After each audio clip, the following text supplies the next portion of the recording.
Hi అండి, నేను మీ ప్రభావతి. నేను మీకు ఈరోజు ఒక స్టోరీ చెప్పబోతున్నాను శివరాత్రి మహత్యం గురించి. ఓం శ్రీ గం గణపతి అయి నమః, ఓం నమ శివాయ నమః. ఒక రోజు పార్వతీదేవి శివుణ్ణి అడిగింది. ఏమనంటే, స్వామి, భక్తులు పూజలు, అభిషేకాలు, ఉపవాసాలు, జాగరణలు, నిలారాలు అన్నీ చేస్తున్నారు కదా, వాటి వల్ల భక్తులకు ప్రయోజనం ఏమిటి అని అడిగిందనమాట. అప్పుడు ఈశ్వరుడు ఏం చెప్పాడంటే, దేవి, నేను నీకు ఒక కథ చెప్తాను, విను.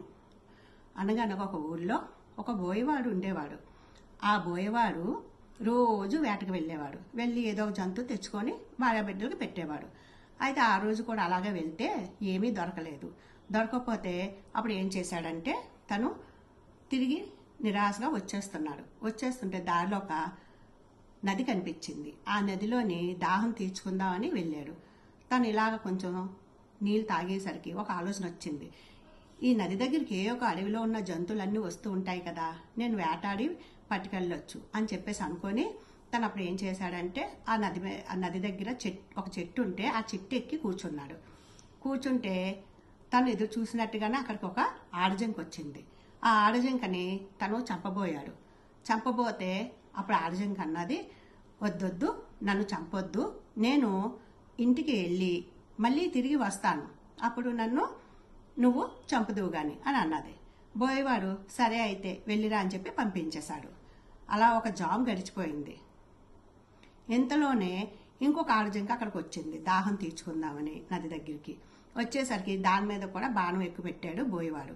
అప్పుడు ఆడజింక అన్నది, నేను చాలా బక్కపలచగా ఉన్నాను, నేను చాలా నీరసంగా ఉన్నాను, నేను ఆహారాన్ని పనికిరాను, మీ కుటుంబానికి సరిపోను, నేను ఒక పని చేస్తాను, నేను ఇంటికి వెళ్ళి రేపు తిరిగి వస్తాను, నీకు ఇంకా ఏ జంతువు దొరకకపోతే అప్పుడు నువ్వు నన్ను చంపుదువుగాని అని చెప్పింది.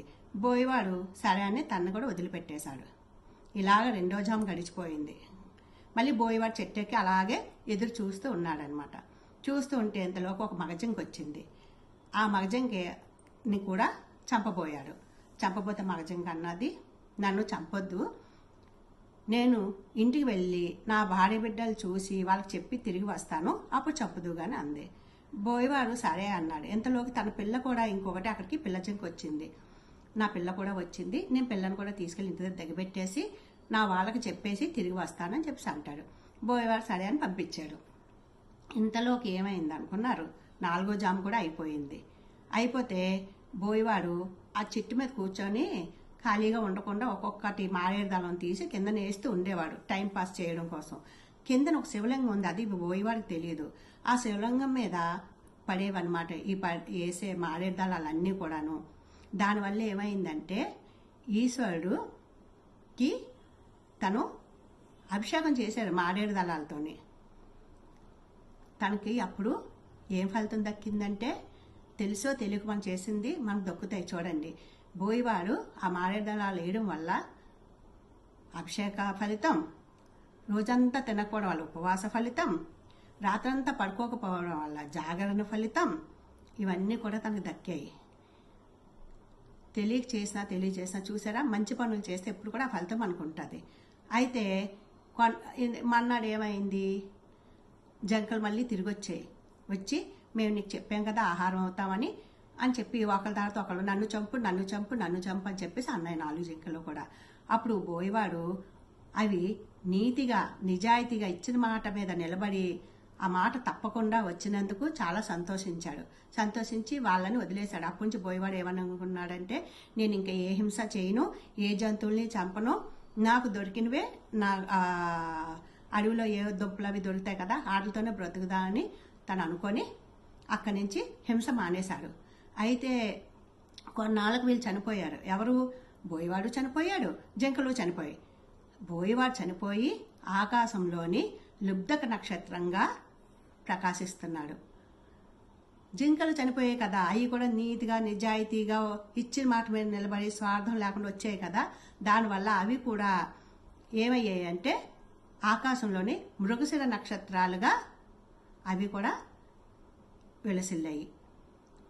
చూసారా, ఏది కూడా మనం స్వార్థం లేకుండా నిస్వార్థంగా ఎవరికైనా సాయం చేసినా వాళ్ళు వీళ్ళు అనకుండా ప్రతి ఒక్కరికి కూడా మనం చేసే ఫలితం దక్కుతుంది.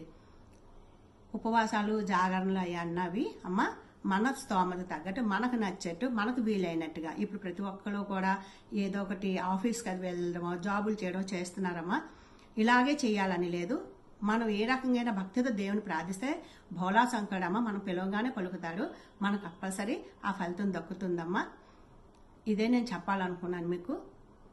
ఏం చేసినా మనస్ఫూర్తిగా చేయండి, కంపల్సరీ ఆ ఫలితం మనకు ఉంటుంది. ఓం నమః శివాయ.